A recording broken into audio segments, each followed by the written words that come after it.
Magandang gabi sa ating lahat. Kamusta?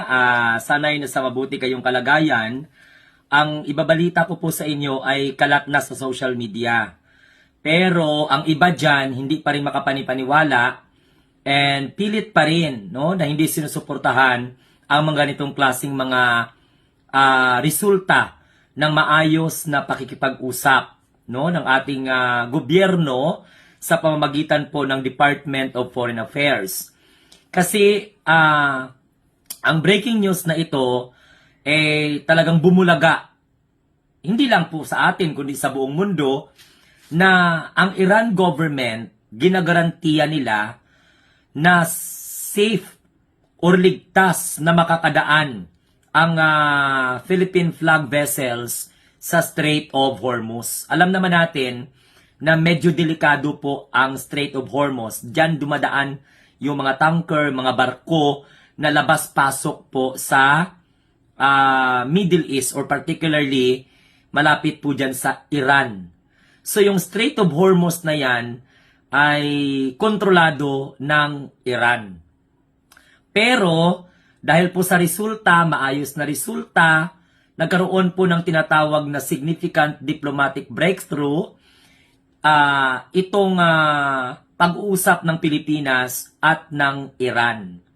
Sa pamamagitan po ng phone call or phone conversation between Department of Foreign Affairs Secretary Maria Teresa Lazaro at itong Foreign Minister ng bansang Iran na si Foreign Minister Syed Abbas, ginagarantiya nila na ligtas po makakadaan ang barko ng Pilipinas na may flag.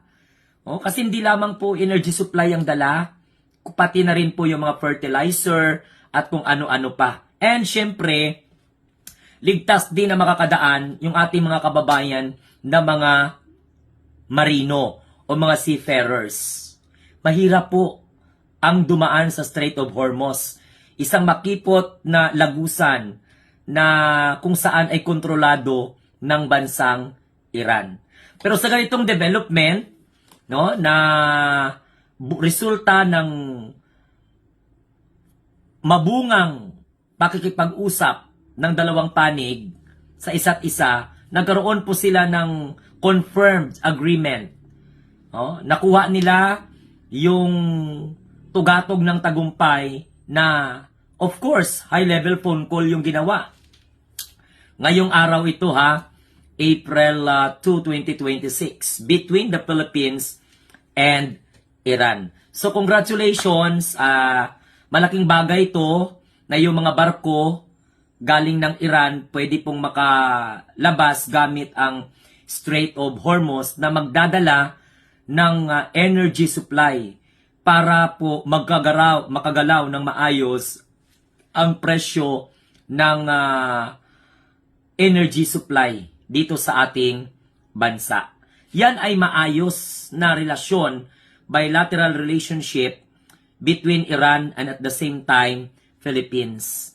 So ganun kagaling ang foreign policy ng ating Pangulo dahil considering that Philippines is also an ally of America. Alam naman natin na Amerika ang nagbomba sa Iran at dahil po nagkaroon ng tension sa Middle East kung saan ang Iran ay nandun, nagkaroon ng agam-agam ang mga dumadaan dyan sa Strait of Hormuz. Delikado po yung area na yan. Lahat ng mga high caliber security measures ginagawa po dyan sa Strait of Hormuz.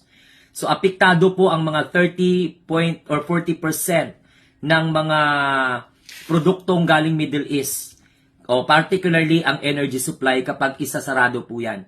Pero dahil po sa maayos na pakikipag-usap, sa tinasabi po na pakikipagtalastasan, nagkaroon po ng significant diplomatic breakthrough. Okay? Sapagkat Iran has officially confirmed to ensure the unpeded, uninterrupted safe transit of Philippine flag vessels at ang mga Filipino seafarers through the Strait of Hormuz. Ganon ka maayos. Patatandaan po natin na bumisita din ang ambassador ng Iran dito po sa ating bansa. So maayos naman talaga ang pakikitungo ng Philippine government sa mga nationals na namamalagi o bumibisita dito po sa ating bansa. Kaya hindi po mahirap paniwalaan na magagawa po ito under Marcos administration dahil po sa napakagaling at napakaayos na foreign policy at the same time napaka-strong na bilateral relationship between Iran, at the same time the Philippines. Ito ay syempre sa tiwala din nila sa ating gobyerno. Malaking bagay ito kasi pag hindi po pinayagan, hindi po ininsure ng Iran na makakadaan ang Philippine flag vessels sa Strait of Hormuz, medyo delikado.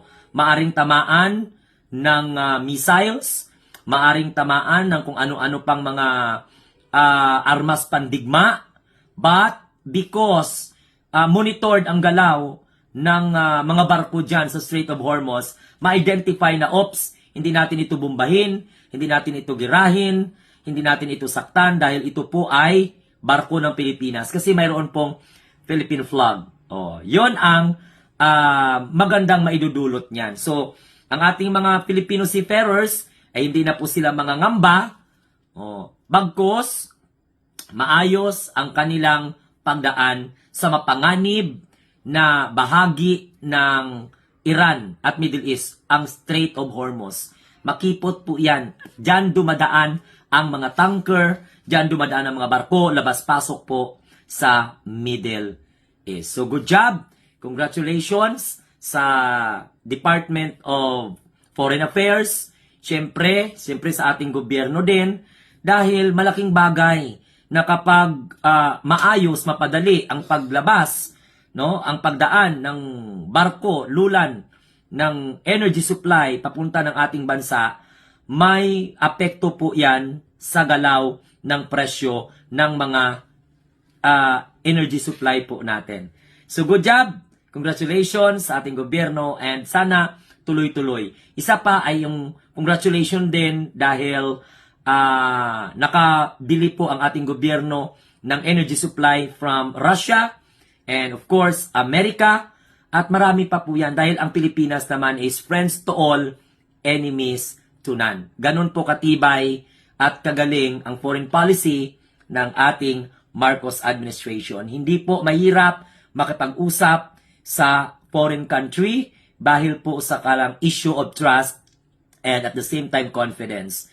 So kapag pinagkakatiwalaan ng isang bansa ang ating bansa, leader ng isang bansa ang ating gobyerno, hindi po malayong makakabenepisyo po ang sambayanang Pilipino. Salamat and mabuhay po ang Marcos administrations.